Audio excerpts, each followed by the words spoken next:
Layaknya sebuah invasi, kini bisnis minimarket kian menggurita di ibu kota. Di satu sisi, hal ini baik untuk tingkatkan layanan publik ya, Weta? Iya, tapi Zendi, keberadaannya yang kerap berdekatan dengan pasar tradisional membuat sejumlah pedagang warung kelontong tidak berkutik karena ditinggal sebagian pelanggannya. Menjamurnya minimarket menambah sengit persaingan dagang. Jumlahnya di Jakarta kini mencapai 1.868 unit, meningkat 5% dalam 3 tahun terakhir. 20% dari sekitar 10.000 minimarket di Indonesia terkonsentrasi di ibu kota. Pertumbuhan minimarket seolah tak mampu dibendung. Tak hanya terletak strategis di sepanjang jalan protokol, minimarket juga eksis di sekitar permukiman dan sejumlah ruang publik termasuk pasar tradisional. Ya, tak hanya dekat, letak minimarket bahkan kerap berdampingan persis dengan warung pasar tradisional. Seperti di kawasan Cipete, pasar dan minimarket di sini jaraknya tak lebih dari 20 meter saja. Diakui sejumlah pedagang warung kelontong, hal tersebut berpengaruh pada omset penjualan. Ya kurang lebih antara 5 dan 7% lah. Ya, karena mereka kan sifatnya memang memberi daya tarik ya, daya tarik. Memang sebenarnya yang saya tahu dari pemerintah itu, Pemda itu kan dari pasar tradisional itu sekarang lebih 500 meter. Tapi praktiknya misalnya 10 meter dari pasar tradisional. Bahkan, tak sedikit yang menganggap keberadaan minimarket sebagai ancaman, mengingat apa yang dijual di minimarket nyaris sama dengan barang dagangan warung kelontong. Pertama, yang mungkin kawan-kawan di bawah kami lebih rugi sekali. Sangat rugi ya sebetulnya, apalagi yang di bawah jualan kita gitu. Jadi ngerasa, kalau saya terutama minyak, sama susu kaleng, kalau susu bubuk mah nggak jualan ya. Jakarta padahal punya peraturan daerah tentang pengaturan pasar. Di antaranya Perda Nomor 2 Tahun 2002 tentang perpasaran swasta, Perda Nomor 2 Tahun 2009 tentang PD Pasar Jaya, dan Perda Nomor 3 Tahun 2009 tentang pengelolaan area pasar.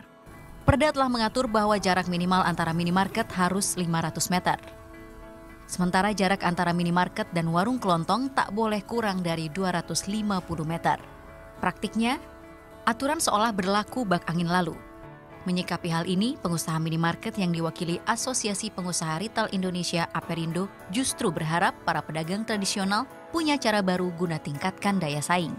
Mereka menghendaki market atau situasi suasana toko dengan pelayanan yang katakanlah lebih mudah memperoleh sesuatu barang. Nah, kalau itu yang menjadi keinginan masyarakat, ya mestinya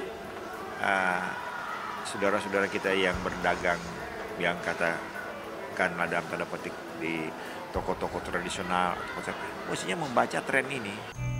Terlepas dari inisiatif membaca peta pasar atau tingkatkan daya saing, Asosiasi Pedagang Pasar Indonesia Asparindo memandang pelanggaran tetaplah hal yang patut dipertanggungjawabkan. Para pedagang pasar tradisional pun akhirnya mempertanyakan ketegasan pemerintah.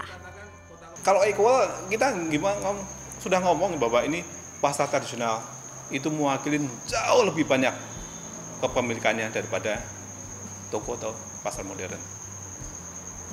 Itu mestinya kan kalau tinggal kita, pemerintah itu mau berpihak kemana? Ke rakyat atau bilang ini sesuatu yang mesti diterima bahwa persaingan. Saya tidak bisa terima gitu. Kita harus mikir rakyat lebih banyak. Menanggapi polemik ini, pihak pemerintah akui sejumlah kendala. Tradisional itu memang terkendala adalah pertama akses terhadap komoditi, kemudian di akses modal, yang ketiga akses informasi. Sehingga seolah-olah dia lambat. Ketika pasar minimarket ini mereka kan sistem distribusinya bagus. Nah, melalui Perda 2/2002 yang kita revisi, kita ingin mereka tuh punya akses komoditi. Peraturan sudah ada, kendala juga dapat diterka. Yang belum, tinggal realisasinya. Sama-sama menyumbang pemasukan daerah, baiknya semua pihak dapat kue laba sebagaimana mestinya. Tim Liputan melaporkan untuk NET.